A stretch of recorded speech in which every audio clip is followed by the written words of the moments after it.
जी, hello दोस्तों, मैं हूँ कमर चीमा और दोस्तों जैसा कि आप देख रहे हैं मेरे साथ मौजूद हैं साजिद तार साहब।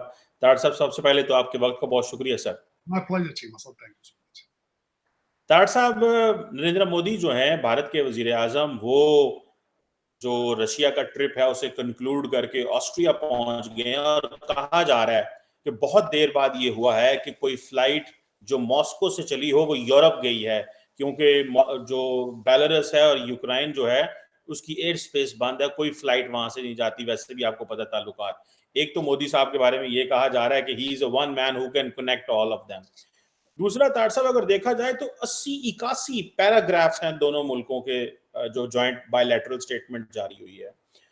बड़ी लंबी चौड़ी बातें हुई हैं, न्यूक्लियर, काउंटर टेररिज्म, कश्मीर का भी जिक्र किया तार साहब, वो जो कश्मीर में उनके जो फौजी जिनकी जानें चली गई हैं। तार साहब उधर अमेरिका में नेटो की समिट हो रही है, कैसे देख रहे हैं आप इन दोनों चीजों को? अमेरिका भी इकट्ठा हो गया है और जेलेंस्की भी बोल पड़े हैं, वो कह रहे हैं कि नरेंद्र मोदी साहब को नहीं जाना चाहिए था। आप कैसे देखते हैं ये सारी चीजों को? खास तौर पे आज उनको बहुत हाईएस्ट अवार्ड भी दिया गया है मोदी साहब को मॉस्को के अंदर। How do you see all these developments sir? Cheema साहब, आज इतना कुछ ज्यादा कुछ हो रहा है दुनिया के अंदर। मैं हैरान हूं कि इतने शॉर्ट पीरियड के अंदर हो क्या रहा है। अब मैं जरा बताना चाहूंगा आपको, खासकर मोदी साहब के हवाले से जो इस वक्त चीजें मास्को में हो रही हैं। चीमा साहब, मैंने कल भी आपको बताया था कि मोदी साहब अपना कंसर्न लेकर गए थे रशिया के पास, क्योंकि रशिया के साथ उनके रिलेशनशिप आज के नहीं है, बल्कि आप 1947 से भी पहले के कर लें तो मुबालगा राय नहीं होगी। उनको कंसर्न था भारत को कि चाइना के साथ रशिया बहुत एक दूसरे के करीब हो रहे हैं और हमारा व्हाट इज आवर फ्यूचर। और इस वक्त भी मैंने आपको बताया 60% आर्म सेल जो है, आर्म परचेज जो होती है वो रशिया से होती है भारत की। तो कंसर्न थे उनको। उनको रशिया ने बड़े अच्छे तरीके से किया। उनको जो नोगोवारा जो डेप्यूटी है उन्होंने रिसीव किया, वही थे जिन्होंने प्रेसिडेंट शी को रिसीव किया। फिर जिस तरीके से डाचा में उनके घर ले जाके उन्होंने डिनर दिया, बहुत आनंद दिया। फिर अवार्ड वही दिया जो उन्होंने प्रेसिडेंट शी को दिया था। आपने देखा होगा वो एक हार सा है, अवार्ड है, गले में उन्होंने डाला, बहुत बड़ी बात है। फिर जो जो इसमें से मैं चीमा साहब, अगर किसी वक्त फिर इसके बारे में बोलूंगा। मैं इस वक्त भारत की जमहूरियत से बहुत ज्यादा इंप्रेस्ड हूँ।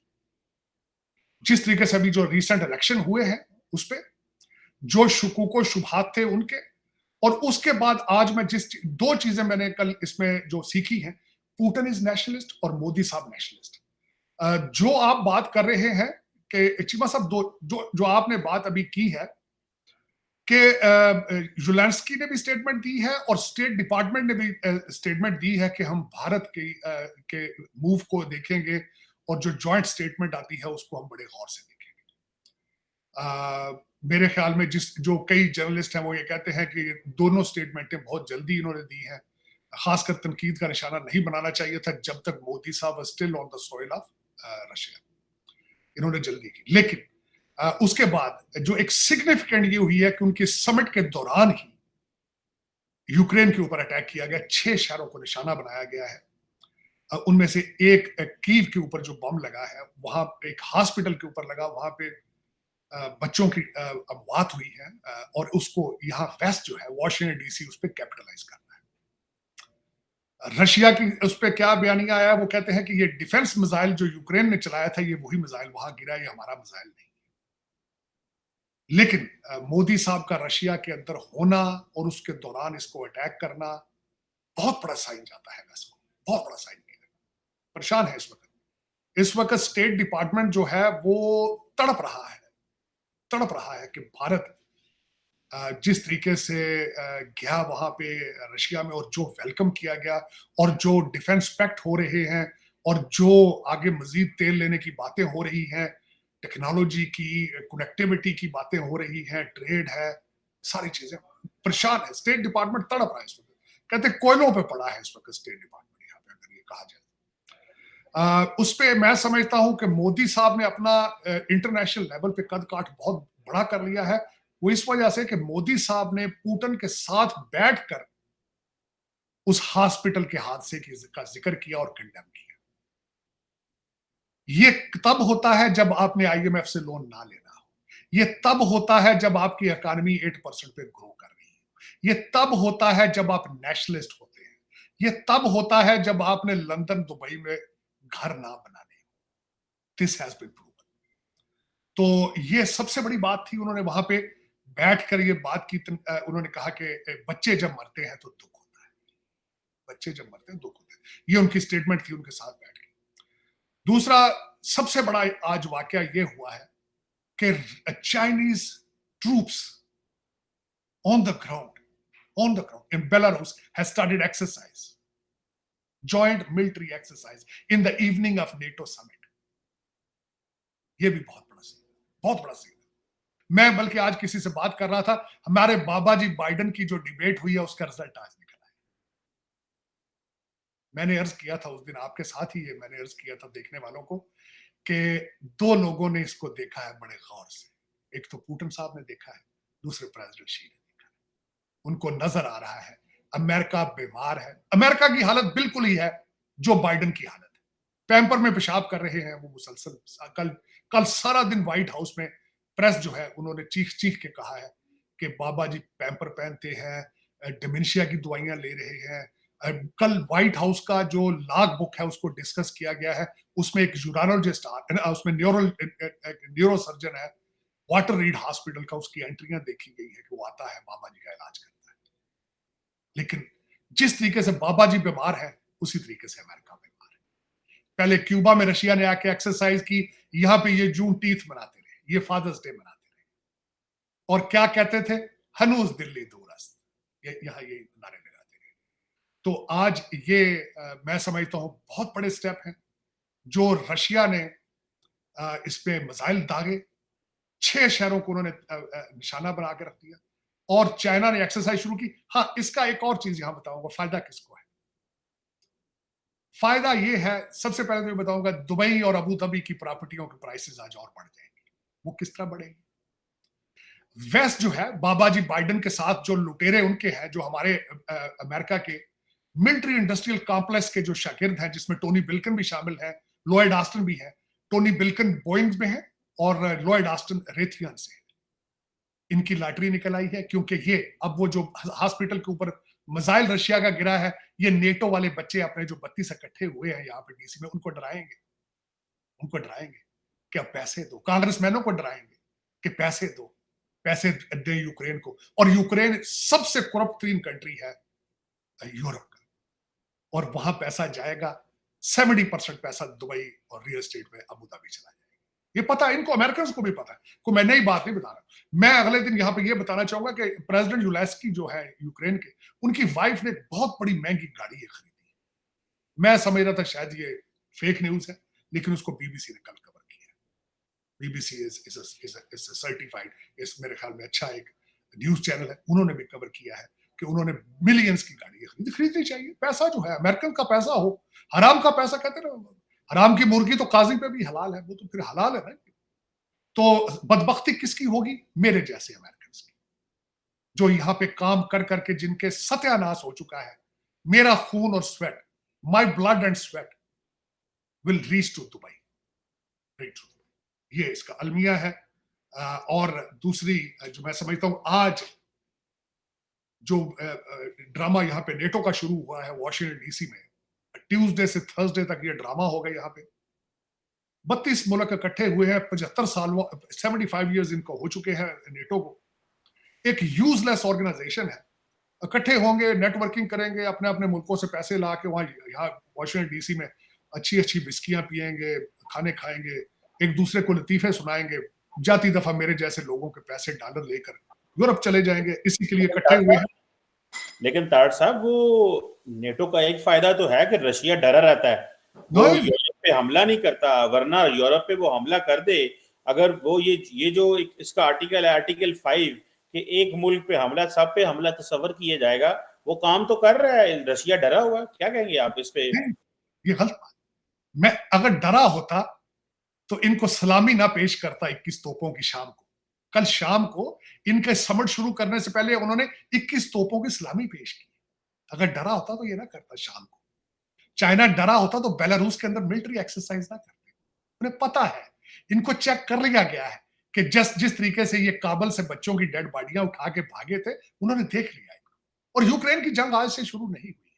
दूसरी, मैंने माजी में भी बताया है चीमा साहब कि यहाँ के जर्नैलों की इंटेलिजेंस फ्लोर सबसे पहले फ्लेवर कहां हुई थी इनकी? इराक में हुई थी सबसे पहले।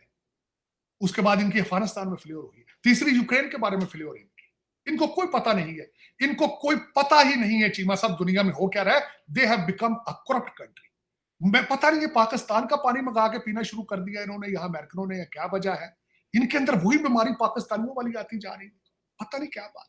मैं रोज चीखता हूं, जिस करप्शन को, बददियांती को मैं छोड़ के आया था अपने पीछे, वो मेरे पीछे आ गई यहाँ पे अमेरिका। मुझे कोई फर्क नहीं लग रहा इनमें। हर दूसरा अमेरिकन करप्ट तरीन है। सिस्टम इनका, मैं जब आया था, पढ़ता था यहाँ पे, सुना था चेक एंड बैलेंस सिस्टम की वजह से तरक्की कर रहे हैं। वो चेक एंड बैलेंस खत्म हो चुका है। ना जुडिशरी को पता है क्या कर रही है, ना लेजिस्लेशन को पता है क्या कर रही है, ना व्हाइट हाउस को पता है क्या कर रही है, ना सदर को पता है। पता नहीं, सुना है कोई डीप स्टेट चला रही है, कोई ओबामा नाम का आदमी है वो चला रहा है। कभी कहते हैं जिल बाइडन चला रही है, कभी कहते हैं वो एक नशेई सा इसका लड़का है प्रेसिडेंट, कभी कहते हैं वो चला रहा है। मुझे तो चलता ये भी नहीं नजर आ रहा। जिस तरह पाकिस्तान रेंग रहा है उसी तरह ये भी रेंग रहा है। कोई पता नहीं। इन्फ्लेशन की हालत ये है। कल किसी ने मुझे एक भेजा, मुझे उस पर यकीन नहीं है, मुझे कल किसी ने एक व्हाट्सएप किया मैसेज कि मैक्सिको अमेरिकन को डिपोर्ट कर रहा है। यहां से जो लोग हैं अब वो महंगाई से कुचले हुए मैक्सिको जा रहे हैं और वो डिपोर्ट कर रहे हैं उनको, अमेरिकन को। और ये टाइम आएगा चीमा साहब। दर हकीकत दो मसाइल होते हैं जब लोगों पे इस वक्त देखें, कौमों के ऊपर बुरे टाइम आते रहते हैं, लेकिन कौमें उनको खंदा पेशानी के साथ उसको फेस करते हैं। लेकिन जब यही कहते रहे मुसलसल, हनूज दिल्ली दूर, कहते गाना मुजरा जारी रखा जाए, गाना नाच गाना जारी रखा जाए, हनूज दिल्ली दूर, तो फिर क्या होता है कि वो अगले घर में आके घुस के थप्पड़ों से मारते हैं। बिल्कुल यहाँ ये भी बिल्कुल इसी तरह हो रहा है जिस तरह आप पाकिस्तान में। मैंने आपको बताया था कि लोग बच्चे बेच रहे हैं सेनेट में, इस्लामाबाद क्लब की दूसरी बीवी और तीसरी बीवी की मेंबरशिप पे डिस्कशन हो रही है। तीसरी बात ये बताना चाहूंगा चीमा साहब, भारत, मोदी साहब, चाइना, अमेरिका मुस्तकबिल पे सारे डिस्कस कर रहे हैं। मैं उसको भी छोड़ दें, इसके छोटी सी बात करूंगा। आपके साथ के लोग, हसीना वाजिद इज इन चाइना, उसका 4 दिन का ट्रिप था, उसका शार्ट करके 2 दिन का कर लिया उन्होंने। 16 मेमोरेंडम्स ऑफ अंडरस्टैंडिंग उन्होंने बिजनेस के साइन किए। मैंने उसको आज बड़ी तफसील से पढ़ा है। और उससे पहले प्रेसिडेंट शी ढाका जा चुके हैं। जब मैं इसके बारे में पढ़ रहा था तो मुझे ये पता चला चीमा साहब कि कुछ अर्सा पहले बांग्लादेश की इकॉनमी भारत की इकॉनमी से भी आगे थी। फिर उनका कॉटन का बिजनेस नीचे गया। हुसीना वाजिद भी बांग्लादेश के लिए तरक्की के लिए आगे जा रही है। जा नहीं रहे तो आप नहीं जा रहे। अब मैं उसकी बात करूंगा। शर्मिंदगी से मैं चीमा साहब, मैं कोशिश करता हूं पानी की बोतल अपने आसपास ना रखूं, कहीं चुल्लू में भर के मैं खुद ना मर जाऊं कहीं। मैं कई दफा सोचता रहता हूं।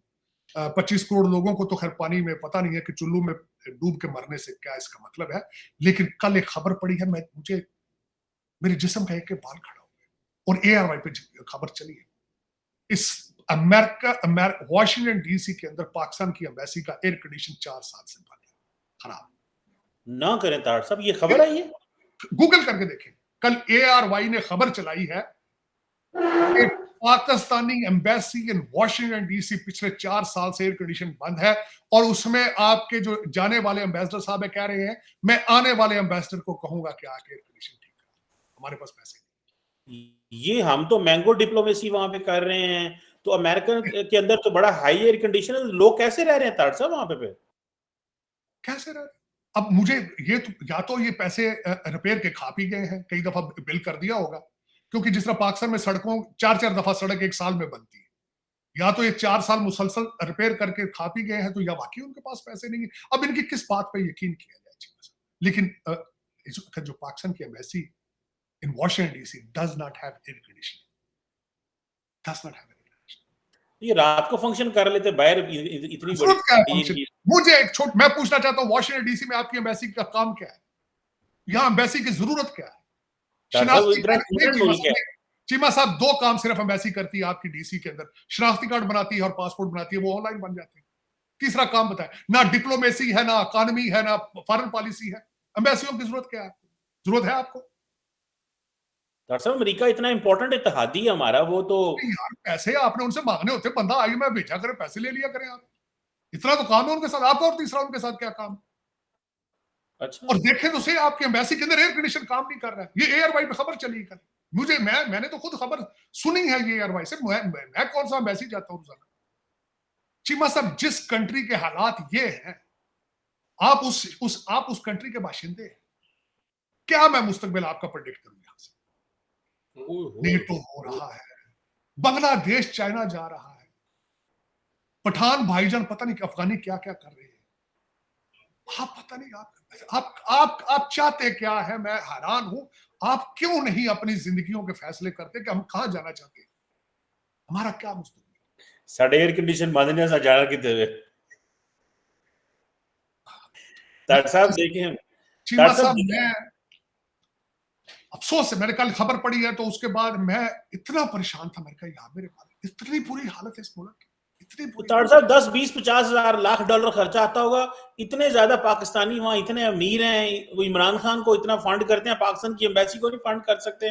पाकिस्तान की इज्जत का सवाल है। आपको ही ताड़ साहब कहते, आपको कहते और इतने मुखैर हजरात हैं जो आप लोग हजारों लाखों डॉलर देते हैं, तो आप लोगों ने ही कर देना था वहां पे एम्बेसी में। लेकिन ये एम्बेसी ये भी अवाम से भी नहीं कहती।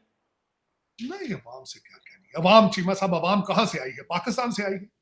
मुझे अगले दिन किसी ने पूछा, उन्होंने कहा पाकिस्तानी टीम भैड़ी, बहुत भैड़ी क्रिकेट की टीम। मैं कहा जेडी मुल्क की हालत है वही टीम की हालत। ऊपर जहाज उड़ा लेंगे स्टेडियम पे, एम्बेसी का एयर कंडीशन ठीक नहीं कराएंगे, जहाज उड़ा लेंगे स्टेडियम के ऊपर। इमरान खान क्यों? वजह क्या है? मुर्शद ने कहा है ये सियासत नहीं जिहाद है। और इनको जिहाद, इनसे पूछो इन बंदों से, ना तुम्हारे आबाओ अजदाद ने जिहाद किया है, ना कभी फॉरेन इन्वेडर के सामने खड़े हुए। टर्कश और अफगानियों के सामने लेट जाते, घुटनों के बल लेट जाते थे उनके सामने। और वो यहां से बच्चियां उठा के ले जाते थे अफगानिस्तान, जाके काबुल में मंडियां लगाते थे। आज आप मजाइल बनाते हैं तो नाम भी उन पे रखते हैं। How dare you do that? How dare. ना हिस्ट्री का पढ़ना, ना मुस्तकबिल का पता है। बस पीआर मिल जाए, दुबई च फ्लैट होना चाहिए, सोना बड़ा सस्ता है, मुड़ा इंग्लैंड पढ़ाना है, मुड़ा इंग्लैंड पढ़ाना है, पीआर लैनी इंग्लैंड की, पीआर लैनी कनाडा की। ये मुस्तकबिल है। प्राइम मिनिस्टर से लेकर आपके वजीरों तक के सबके ख्वाब यही है, पीआर मुंडे दी लैनी, पीआर मुंडे दी लैनी। पता नहीं, मैं तो दुख से मैं कई दफा बैठता रहता हूँ, what are you, what are you. मैं तो अपने डीएनए पे सोचता रहता हूँ सारा दिन, यार व्हाट आई एम, क्या है। सब पाकिस्तानी है। आपने इतनी अपनी जिंदगी में तरक्की की है, अपने नहीं, मुल्क का अपने नाम लिए की रोशन है चीमा साहब, अपने लिए करता रहा हूं मैं। वो भी भागा हूं जान बचा के वहां से, जान बचा के। मैं तो सर्वाइवर, जिस तरह हमारे यहूदी कहते हैं ना कि हम Holocaust survivor, I am survivor. मैं तो जान बचा के नासा आया सरकार। लुट लेंदे, पता तो है जी जो कर दें। शामी घरों निकलो, शामी लुट लेंदे, दिहाड़ी लुट लेंदे, कचहरी केस फास जज लुट लेंदे, नहीं तो पुलिस लुट लेंदी। कोई दसो तो सही ना, उत्थे केड़ी शै है जे कोई सिद्धी, कोई शै दस दो। को नहीं यार, को तार यार गल प्लीज, आई विश चीमा साहब मुझे रोके। नहीं भाई, आप मजीद इससे ज्यादा आगे ना जाए। हमारी पीआईए देखे किस तरह चल रही है, हमारा रेलवे देखे, हमारा एफबीआर देखे, हमारा ये डिफेंस देखे। कोई दसो तो सही यार, खुदा दा ना लो यार। कोई एक चीज ही दस दियो, मैं कितने गलती नाल अपने सामने रख ला ओदी फोटो खिच के चीमा साहब यार ये देखिए मेरे मेरे मुल्क के अंदर इस्लाम दस लो, पीर मुर्शद दस लो। फूका नाल तुसी कैंसर का इलाज कर रहे हो, फूका नाल तुसी बाईपास सर्जरियां कर रहे हो 14वीं सदी च। और मुर्शद जेल च बैठा है, सुनो ऑक्सफोर्ड का पढ़िया, ओदी बीवी कहती मेरे को जिन्न ने, मैं जिन्ना ना पाकिस्तान चलाना। और 25 करोड़ लोग बात तालियां पे आ रहा है, मुर्शद मुर्शद। चल चीमा साहब डॉक्टर पसंद अपनी अपने आपको नसीब। पाकिस्तान की यूथ पे भी कोई भरोसा नहीं है कि वो तरक्की करेंगे, मुल्क को आगे चीमा लेके साहब, जाएंगे? यूथ आपकी यूथ जाके जमान पार्क पे गेट को चूम रही है, मुंडे मांग रही है ਤੁਹਾਡੀ यूथ ਉੱਥੋਂ जाके जमान पार्क के गेट से। कहते हैं मुर्शद पाक मुंडा दे, मुंडा दे, ये मांग रही सारा। मैं इस यूथ से क्या करूं जिनको इंग्लिश लफ्ज नहीं आता, ट्वीट करते हैं उर्दू में, करते हैं सारा दिन, गंद बकते हैं सारा दिन। वाह यार, उर्दू में 2 लफ्ज नहीं इंग्लिश के लिख सकते, आपके सीएसएस अफसर से नहीं लिख सकते अंग्रेजी। दूजे ने की करना, दूजे अन्य ने वैसे। वो इलामा वाला शेर से उन्हें फूल की पत्ती से कट सकता है हीरे का जिगर, मर्दे नादा पे कलामे नर्मोदाज बेसर। उन्हें क्या खोते तो किताबा लदे हो तुम तो इंसान बन जाएगा, वो खोता ही रहता है। या खोते के ऊपर आप पैसा लाद दें 2 बोरे, उसके ऊपर $2 मिलियन ला दिए खोते, तो थोड़ा की ख्याल वो बन जाएगा, वो लेडी डायना बन जाएगा, वो खोता ही रहना उन्हें। साढ़े प्लाट है, साढ़े प्लाजा ही है, भान मेरे को पीआर है, मैं कनेडियन नहीं गया, अमेरिकन नहीं गया। चलो चीमा साहब ਤੁਹਾਨੂੰ ਦੱਸਣਾ ਸੀ कि जुनाब आप जो तरक्की के मनाजिल तय कर रहे हैं उसमें अगर जो आपका प्लान हो IMF से 8 बिलियन में से आप एयर कंडीशन DC की एम्बेसी का प्लीज ठीक करा दीजिएगा। $8 बिलियन आप मांग रहे हैं IMF से, 6 से 8 बिलियन, तो खुदा तरसी करे और एम्बेसी का जो है एयर कंडीशन ठीक करा दे, क्योंकि वहां कुछ लोग फॉरनर भी मिलने आते हैं, अमेरिकन भी जाते हैं, कांग्रेसमैन भी हो सकता है कोई गलती से आ जाता होगा, तो दूसरे लोग आ जाते हैं। दूसरी वैसे आपका जो मुलाजम है आपके वो तो हाथ के पंखे इस्तेमाल कर रहे हैं। मैं जब भी के अंदर हाथ के पंखे चीमा साहब, मैं जब भी जाता हूँ आधी एम्बेसी बाहर खड़ी होकर सिगरेट पी रही होती है आपकी। और आपको मैंने बताया है वहां पे इस वक्त आपकी चंद बड़े जो एम्बेसियां हैं, यूके, वॉशिंगटन DC, फ्रांस, इस तरह की जो अच्छी, सऊदी अरेबिया, वहां पे तो सिर्फ आपके ब्रिटिश एजेंटों के रिश्तेदार आते हैं। और वो जब आते हैं उन्हें पता पीछे भाजी बैठे ने, सामने तो कट को नहीं सकता। वो 1 बजे पहुंचते हैं, 2 सिगरेट पीते हैं, 3 कप चाय के पीते हैं, 2-4 पाकिस्तानी शहरियों को गालियां निकालते हैं, घर चले जाते हैं। और इसके लिए अगर आपने एम्बेसियां रखनी है तो शौक से रखें चीमा साहब। तो मुझे तो वो समझते इनविंसिबल, कहते पीछे पाया नहीं कहने संभाल लेंगे यार, कहता जी जरूरत है मैंने पूछने यार कौन है, समझते कि ये बड़े इंपॉर्टेंट ताल्लुकात हैं, तो इसलिए बड़ी एम्बेसीज हैं, बड़ा काम कर रहे हैं। और उम्मीद तो यही थी कि चलो अभी ताल्लुकात डाउनग्रेड हुए, लेकिन उससे पहले तो अच्छा भला पाक अमेरिका में आपके रिलेशनशिप सिर्फ अपग्रेड उस मुल्क के साथ होते हैं जहां से पैसे ले रहे होते हैं, बस डॉलर तो पैसे देना आपको बंद कर देता है, फौरन आपका रिलेशनशिप डाउनग्रेड हो जाता है। बिल्कुल, इसके अलावा आपका दुनिया के साथ कोई रिलेशनशिप नहीं, सिवाय फ्रॉड के, धोखे के। वो भी पैसे मैं आज गारंटी कर देता हूं, आज आपको लोग कहे ना कि हम पैसे देंगे वहां प्रोजेक्ट बेस पे, हम खुद प्रोजेक्ट करा के आप पैसे लेने बंद कर ਤੁਸੀਂ ਤਾਂ ਕਹਿੰਦੇ कैश ਦਿਓ जी, कैश चीज ही है कैश। अच्छा फिर रिश्तेदार कॉन्ट्रैक्टर ने सारे ठा, वो जो जाता है टूटा फूटा वो भी रिश्तेदार होते हैं। अब मुझे ये बताएं, किसको नहीं पता कि जो तरक्याती कामों में से MNA और MPS की कमीशन कितनी है? किसको ये नहीं पता कि हर जहां तरक्याती फंड जाते हैं जो ठेकेदार होते हैं सारे MP MNA के रिश्तेदार होते हैं, साथ उनके अफसरशाही जो सारे आपकी ब्यूरोक्रेसी वो इन्वॉल्व होती है साथ। किसको नहीं पता? किसको ये नहीं पता कि एक सड़क बनती है तो 6 महीने बाद फिर दोबारा टेंडर हो जाते हैं? कई सड़कें बनी नहीं है, सिर्फ कागजों में बनी, किसको नहीं पता है? आज आपका नया आपने दे दिया, कहते हैं ISI टेप करे, फलाना करे। मैं तो रोजाना खबरें देखता हूँ, तो मैं रोजाना पढ़ता हूँ ये क्या हो। पार्लियामेंट ने, मेरे ख्याल है पाकिस्तान की पार्लियामेंट कहती है, अवाम के चुने हुए नुमाइंदे कहते हैं कि ISI फोन टेप। ना ये नुमाइंदे हैं, ना इनको किसी ने चुना है चीमा साहब, ये कौन सा, ना किसी के पास फॉर्म 45 है ना 47 है। वो आपके इस्लामाबाद के 3 MNA तो जा रहे हैं, ये कौन सी बातें हैं? आज वो मैं जहांगीरी साहब है, उनकी डिग्री के बारे में बातें हो रही है, एक हाई कोर्ट का जज है, उसकी डिग्री ठीक नहीं, वो चलते हैं। कहते हैं तार साहब जस्टिस साहब की डिग्री जाली निकल आई है, ये बातें चल रही है, पता नहीं है कि नहीं। मैं पर्सनली जानता हूँ, मुझसे जूनियर थे वो कॉलेज में, नहीं डिग्री उनकी जाली नहीं है, हमें किसी ने शोशा छोड़ दिया। खैर क्या पता, मैं लॉ स्कूल में उनके साथ नहीं पढ़ा, उन्होंने कराची से डिग्री ली है, मैं तो पंजाब यूनिवर्सिटी में पढ़ता था, वो मुझसे जूनियर थे वैसे। लेकिन ये कि देखिए हालात देखे ना इस कौम के, फैसले करने वाले कौन है, करवाने वाले कौन है, पता नहीं चीमा साहब। आपका मुस्तकबिल प्रेडिक्ट करना मेरे जैसे इंसान की औकात से बाहर हो चुका है। इट्स नॉट, वो कहते हैं ना एक लफ्ज यहाँ से मैंने अमेरिका से कहते हैं, it's not, it's above my पे ग्रेड। आपका मुस्तकबिल प्रेडिक्ट करना इज अबव माय पे ग्रेड।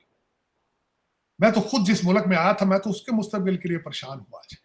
आज जिस तरीके से रशिया ने रिटेलिएट किया है, मैंने जिस तरह आपको बताया, आज बाइडेन की डिबेट का रिजल्ट आज निकल आया है। उन्होंने रशिया और चाइना ने खड़े हो गए नेटो के दरवाजे पे आकर थप्पड़ मार रहे, कहते ऐ बैठे कर लो करना।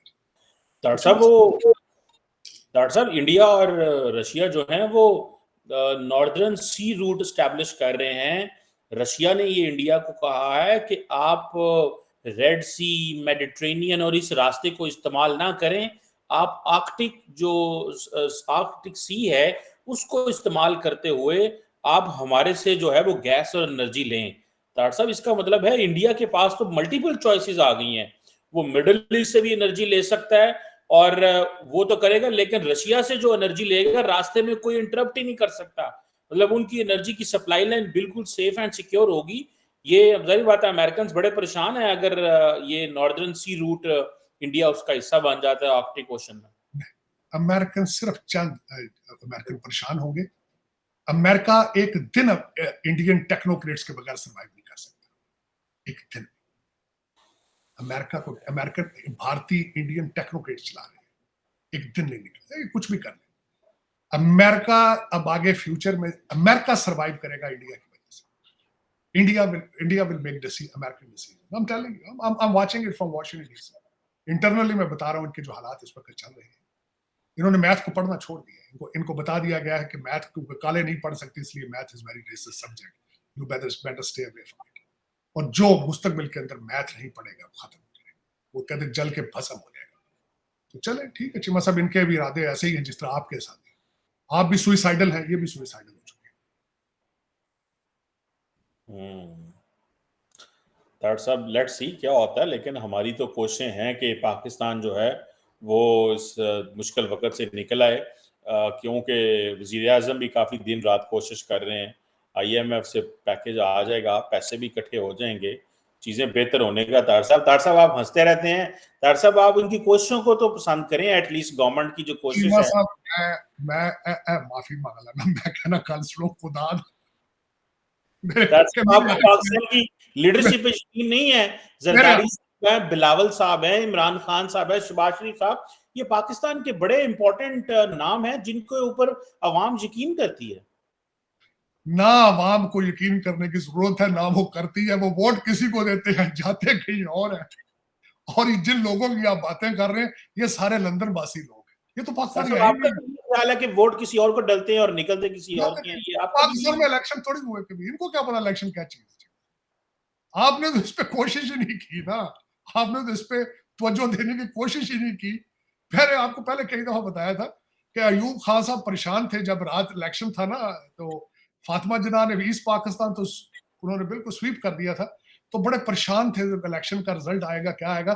तो एक ब्यूरोक्रेट था, CSS अफसर था, बड़ा सियाना से, हो सकता मंडी बहुत दिन हो, बड़ा इंटेलिजेंट से, उसने उसको कहा मिस्टर प्रेसिडेंट आप क्यों परेशान है? उसने कहा इलेक्शन का रिजल्ट आने वाले, मैं हार में जाऊंगी। उसने कहा सर मैं बताना चाहता हूँ इलेक्शन का रिजल्ट लोगों को पता किस तरह चलेगा। उस वक्त अभी टेलीविजन नहीं आया था, तो उनको किसी ने बताया कि उन्होंने प्रेसिडेंट ने फौरन कहा रेडियो पाकिस्तान पे ऐलान होगा। तो उन्होंने कहा ऐसे हम अभी ऐलान करा देते हैं कि आप इलेक्शन जीत चुके हैं, आप इलेक्शन जीत जाएंगे। और इसी तरह हुआ रेडियो पाकिस्तान का सदर अयूब इलेक्शन जीत चुके हैं और वो आइंदा 5 साल के लिए आपके सदर। आज भी यही हो रहा है, ना फॉर्म 45 है, ना 47 है, ना फॉर्म फलाना है, ना फॉर्म फलाना। कभी अमला पूरे का पूरा उठा लिया जाता है, कभी मशीन में चली जाती है, कभी वो खान साहब के इलेक्शन, खान साहब की हालत थी धांधली के बगैर वो वजीर आजम बन जाते थी हालत। सारी उम्र वो 1-2 सीटें लेते रहे, 1-2 सीटें लेते रहे, ना उनके पास मंशूर था।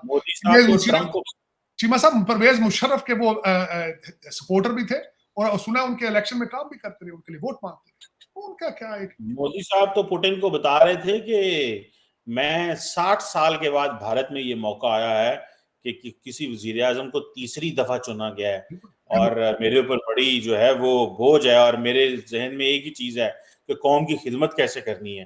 डॉक्टर साहब आप अक्सर मुआवजा करते हैं भारत और पाकिस्तान के मोदी साहब को वैसे किसी ने कभी कोई उनको आज तक दुबई का रियल एस्टेट एजेंट नहीं मिला। कोई अच्छा सा एजेंट अगर दुबई का अबू धाबी का मिल जाता तो हो सकता है वो ये ना कहते, लेकिन हमारे तो सारे हैं ही फिर एजेंट है। सर ये इंडिया वालों के पास कोई एजेंट नहीं इनको मिलते वहां पे दुबई में जो इनको कहे आप यहाँ पे पैसे दो हमें वहां दुबई में, यहाँ कॉन्ट्रैक्ट दो दुबई में पैसे ले लो, इनके पास कोई नहीं एजेंट होते। तार साहब ये आप पाकिस्तान का अक्सर आप पाकिस्तान पे लीडरशिप पे तो बातें करते रहते हैं, इल्जाम होते हैं बेचारों के ऊपर, वो कहते हैं हम मासूम लोग हैं, हम कोशिश कर रहे हैं मुल्क की तरक्की के लिए। इंडियंस को भी तो कोई मिलते हैं। सिर्फ अगले दिन मैंने शब्बर जैदी साहब का एक प्रोग्राम सुना जिसमें उन्होंने कहा है कि मैं तरदीद करना चाहता हूं, एक बाजवा साहब FBI के अफसर थे, उन्होंने कहा था कि पाकिस्तानियों का $200 बिलियन बाहर पड़ा है। तो मैंने कहा नहीं 200 बिलियन नहीं है, 150 बिलियन है। और उन्होंने, क्योंकि वो खुद इकोनॉमिस्ट है, उन्होंने कहा उन 150 बिलियन में से 40 बिलियन जो पाकिस्तानी है मेरे जैसे जो मजदूर टाइप है, 40 बिलियन उनका है और 110 या 120 बिलियन आपके जरदारी साहब जिस तरह के आप लोगों की बातें कर रहे हैं, रिटायर्ड जज जर्नैल सारे, ये उनका है 120 बिलियन। तो दूसरा मैंने आपको बताया था मुआवजा आपका उनसे बड़ा मुश्किल है। आप वो सारे के सारे रिटायर होने के बाद बाहर रहते हैं, उन्हें पता है लेगेसी क्या है, मोदी एक इंस्टीट्यूशन बनाया है उन्होंने, मोदी लेगेसी, मोदी साहब के स्टैचू लगेंगे बाद में, मोदी साहब के बारे में दुनिया प्राइड से, नेहरू के जिस तरह गांधी, वो एक अलग चीज है। चीमा साहब आप, वो कहते हैं ये आपके पे ग्रेड से भी बड़ी चीज है। चल डॉक्टर साहब, अल्लाह करे कि हमारी जो लीडरशिप है वो अवाम के लिए सोचे, प्लान करे। जरदारी साहब ने 60 करोड़ की गाड़ियां मांग ली हैं, उम्मीद तो है कि जो है ना वो इन गाड़ियों पे सफर करेंगे और कौम के लिए सोचेंगे ठंडे एसी में बैठ के। लेट्स सी क्या होता है। और ये जो नेटो की समझ है डॉक्टर साहब, इसको भी फॉलो करना है कि ये क्या 2 दिन 3 दिन क्या सोचते हैं, क्या लाएअमल इख्तियार करते हैं। आपके लीडर ट्रंप साहब से सारे डरते हैं कि पता नहीं उन्हें होना है एक वो मुलाकात होनी भी कि नहीं होनी, वो हमने सारे एग्जीक्यूटिव ऑर्डर ना जारी करे, हमने नेटो को डिसबैंड कर दिया है। मैं आज इस तो टॉपिक पे किसी से बात कर रहा था, डोनाल्ड ट्रंप के आने के बाद नेटो सर्वाइव कर जाएगी, स्ट्रांग हो जाएगी। अकॉर्डिंग टू मैक्रॉन, उन्होंने कहा था कि अब अमेरिका हमें प्रोटेक्ट नहीं करेगा, हमें अपने आप को खुद प्रोटेक्ट करना चाहिए। तो मेरे ख्याल में अगर डोनाल्ड ट्रंप साहब आएंगे और नेटो की फंडिंग बंद करेंगे तो नेटो ठीक हो जाएगा, अपनी प्रोटेक्शन वो खुद कर लेंगे। होना भी ऐसी चाहिए। अभी तक सबसे ज्यादा फंडिंग अमेरिका ने की है, $100 बिलियन दे चुके हैं, जिसमें से 80 बिलियन बाकी दुबई पहुंच चुका है। लेकिन ये दुख वाली बात है, यूरोप को बार बार डोनाल्ड ट्रंप साहब ने कहा है हमें अटलांटिक से दूर है, हमें रशिया से कोई खतरा नहीं है, खतरा यूरोप को है, यूरोप को चाहिए कि अपने आप को प्रोटेक्ट करें। बिल्कुल ठीक है। Anyhow, thank you very much Sajid साहब, sir, it's always pleasure talking to you. Work for